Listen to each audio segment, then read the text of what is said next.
عمر فاروق رضی اللہ تعالیٰ عنہ نا باہر والوں کا بھی بڑا سخت حساب کرتے تھے. بڑا ایک گورنر صاحب نے لباس بڑا شاندار پہننا شروع کر دیا تھا تو حضرت عمر نے اتروا کے نا تو انہیں ٹاٹ کا لباس پہنا کے تو اونٹ چرانے کی ڈیوٹی دے دی تھی. اتنا سخت احتساب کرتے تھے. کسائی کی دکان پر بھی 1-2 گھنٹے کھڑے ہوتے تھے. جو آدمی مسلسل 2 دن گوشت خریدتا تھا نا فرماتے تھے اس کا ٹیکس بڑھا دو, لوگوں کو دال نہیں مل رہی اور یہ روز گوشت کھاتا ہے.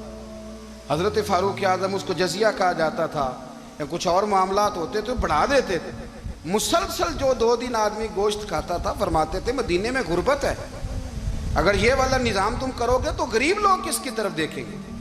لیکن اس سے زیادہ بڑھ کر جو ان کی زندگی کا معیار اور سٹیٹس تھا وہ یہ تھا کہ اپنے گھر کا خاص خیال رکھتے, خاص توجہ کرتے.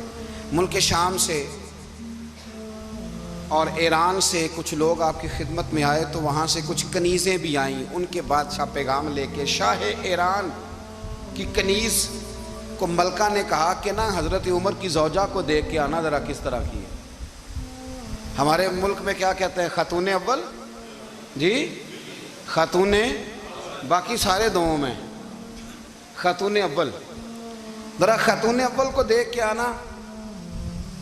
تو وہ جب آئی نا گھر میں ملنے تو کہا کہ مجھے میری ملکہ نے کہا تھا کہ عمر کی زوجہ سے اہلیہ سے ملاقات کر کے آنا. تو حضرت عمر کی اہلیہ نے نا ایک جوڑا کپڑوں کا دے دیا ملکہ کے لیے اور ایک خوشبو کی شیشی دے دی.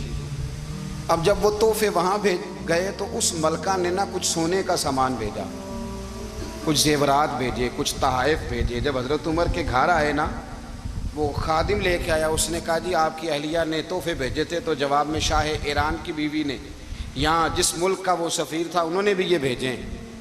تو حضرت عمر فاروق نا وہ تحفے لے کے گھر گئے تو جا کے کہنے لگے اپنی اہلیہ سے یہ تو کب سے تحفے تحائف بھیجنے لگ گئی ہے, یہ کب سے نظام شروع ہو گیا؟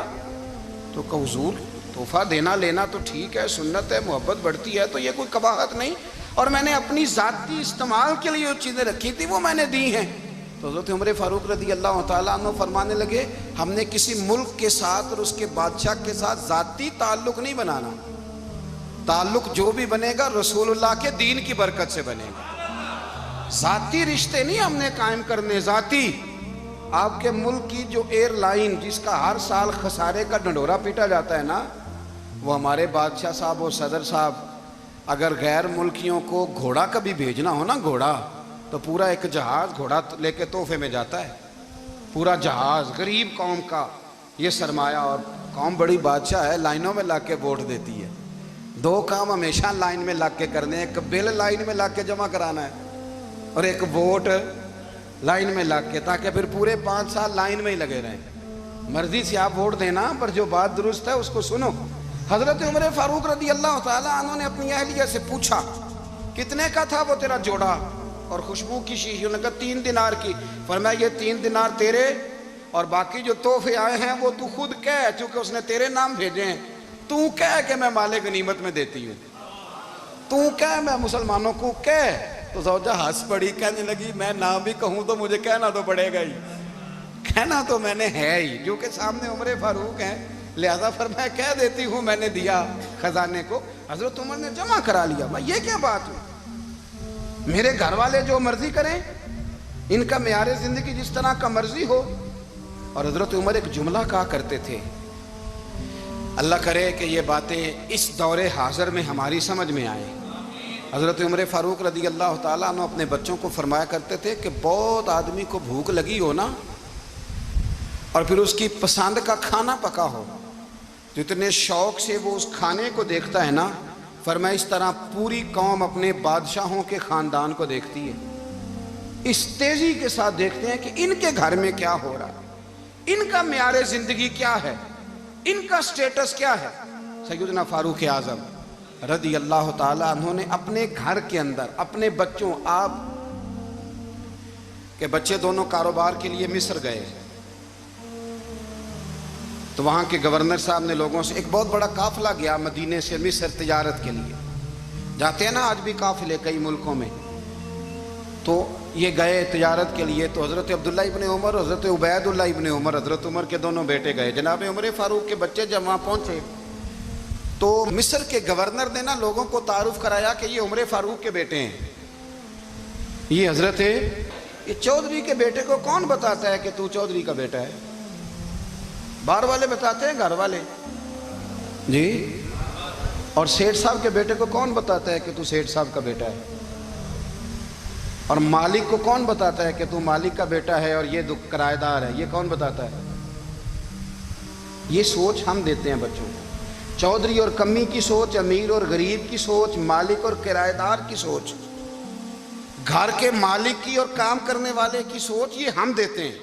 یاد رکھنا، یہ ہم دیتے ہیں، یہ ہمارا مزاج ہے، یہ باہر سے نہیں آتی۔ تو کوئی شہزادہ ہے، تو سیٹھ ہے، تو نواب ہے، یہ سوچ باہر سے نہیں آتی۔ یہ اماں سوچ دیتی ہے، اماں، یہ ابا سوچ دیتا ہے۔ اور پھر جب تباہی اترتی ہے تو اس کے ذمہ دار بھی باہر والے نہیں ہوتے، گھر والے ہوتے ہیں، گھر والے۔ ہمارے بچوں کی طبیعتوں پر زیادہ نقش باہر والوں کا نہیں ہوتا، گھر والوں کا ہوتا ہے، یاد رکھیے گا۔ حضرت عمر فاروق رضی اللہ، بچے ہیں، شہزادے ہیں، وہ کاروبار کرنے گئے اور وہاں لوگوں نے بتایا گورنر صاحب نے کہ یہ فاروق اعظم کے بچے، امیر المومنین کے۔ لوگوں نے ان سے زیادہ مال خریدا، تجارت میں زیادہ نفع ہوا، ظاہر ہے کہ وہ آپ کے جو اللہ خیر کرے حکمران ہیں، ان کے کاروبار کتنے ملکوں میں ہیں، کس بنیاد پر ہیں؟ وہ صرف اس بنیاد پر کہ وہ حکمران رہے، ان کے لیے آسان تھا بڑے لوگوں سے تعلقات بنانا۔ حضرت عمر فاروق رضی اللہ تعالیٰ عنہ کے بچے ڈھیروں مال کما کے جب واپس آئے نا، تو حضرت عمر سے آ کے بچوں نے بطور محبت کا، ابا جی اللہ نے بڑا ہی فضل کیا ہے، بڑا مال کمایا الحمدللہ، یہ دیکھیں کتنا نوازا ہے۔ تو حضرت عمر کہنے لگے سارے قافلے نے اتنا ہی کمایا ہے؟ سارے قافلے نے اتنا ہی کمایا ہے؟ حضور نہیں، سارے قافلے نے اتنا نہیں کمایا، سب کو اتنا نہیں ملا۔ وہ تو وہاں گورنر صاحب نے لوگوں کو تعارف کرایا تھا کہ یہ عمر کے بچے ہیں، تو لوگوں نے پھر ہم سے بڑا ہی خریدا۔ تو حضرت عمر فرمانے لگے ٹھیک ہو گیا، میں بات سمجھ گیا ہوں، اس طرح کرو، جو تمہاری اصل زر تھی نا، جو راز تھی، وہ رکھ لو اور باقی سارا مال خزانہ میں جمع کرا دو، اس لیے کہ یہ تم نے تجارت نہیں کی، یہ تم نے اپنے باپ کا نام بیچا ہے، یہ تم نے امیر المومنین کے بیٹے ہونے کا فائدہ اٹھایا ہے۔ فرمایا یہ تمہارا نہیں حق، یہ مسلمانوں کا ہے، اس لیے کہ یہ مال تم نے محنت سے نہیں کمایا، یہ باپ کی کرسی کا فائدہ اٹھایا ہے۔ اور فرمایا اگر تم نے مال جمع نہ کرایا تو میں مال بھی لے لوں گا زبردستی اور کوڑے بھی ماروں گا، ڈبل سزا دوں گا، مرضی سے جمع کراؤ گے تو کوڑوں سے بچ جاؤ گے۔ بڑے بیٹے نے تو جمع کرا دیا، تو چھوٹا تھوڑا پریشان ہوا، تو حضرت عبداللہ ابن عمر چھوٹے کا ماتھا چوم کے کہنے لگے بیٹے چپ کر کے جمع کرا، یہاں بھی فخر کر کے ہم عمر کے بیٹے ہیں، اور قیامت میں بھی فخر کریں گے کہ ہم فاروق اعظم کے بیٹے ہیں۔ یہاں بھی ناز کریں گے اور وہاں بھی ناز کریں گے کہ عمر کے بچے ہیں۔ ہمارے باپ نے خود بھی حلال ہی کھایا ہے، اور جب ہماری کمانے کی باری آئی ہے تو ہمیں حکم بھی حلال کھانے کا دیا۔ بھائی ہمارا مزاج نہیں۔ بچہ جب لے کے آتا ہے 2 لاکھ روپیہ تو کبھی پوچھے کہاں سے آیا ہے؟ جب وہ پہلے دن غلط دوستوں کے پاس جا کے بیٹھتا ہے تو کبھی نکالا ہے گھر سے اسے؟ یہ بہت سارے خمیازے ہمیں اس لیے بھگتنے پڑتے ہیں کہ ہم ابتدا میں سوراخ بند نہیں کرتے، جب اس میں شگاف پڑ جاتا ہے، سیلاب آتا ہے تو ہمیں ہوش آتی ہے۔ حضرت عمر نے اپنے گھر میں نگرانی رکھی، کڑی نگرانی، زیادہ نماز گھر میں پڑھتے تھے حضرت عمر، نفلی نمازیں زیادہ کیوں بلا؟ بھائی یاد رکھیں کہ آپ نے اگر سجدہ کرنا ہے تو بچہ لیٹ جائے گا، وہ اسے پتا کوئی نہیں سجدہ کیا ہے، لیکن جب گھر میں کبھی قرآن ابا جی کھول لینا، جب ابا جی کا موڈ بن جائے نا لیکچر دینے کا، وہ گھر میں شروع ہو جاتے ہیں، کہتے ہیں آپ لوگ نماز نہیں پڑھتے اس لیے میرے کاروبار میں برکت کوئی نہیں، تم سویرے قرآن پاک نہیں کھولتے تو میں تباہ ہو گیا۔ تو میاں آپ نے کب گھر میں قرآن پاک کھولا تھا؟ آپ نے کب نماز پڑھی؟ آپ نے کب گھر کے اندر اللہ رسول کا ذکر کیا تھا؟ آپ نے کب حدیث چھیڑی؟ آپ نے بھی تو گھر کے اندر جب بھی آپ آئے ہیں تو آپ نے وہی کچھ کیا جو دنیا دار کرتے ہیں۔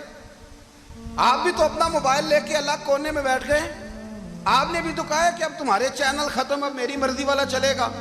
تو جو آپ نے کیا ہے بچے بھی وہی کام کریں گے۔ آپ نے بھی گپ شپ لگائی ہے تو وہ بھی لگا رہے ہیں۔ یہ سمجھ لیں جو کام آپ کریں گے، آپ اپنے بچوں کی سیرت میں اس کا جلوہ دیکھ لیں گے۔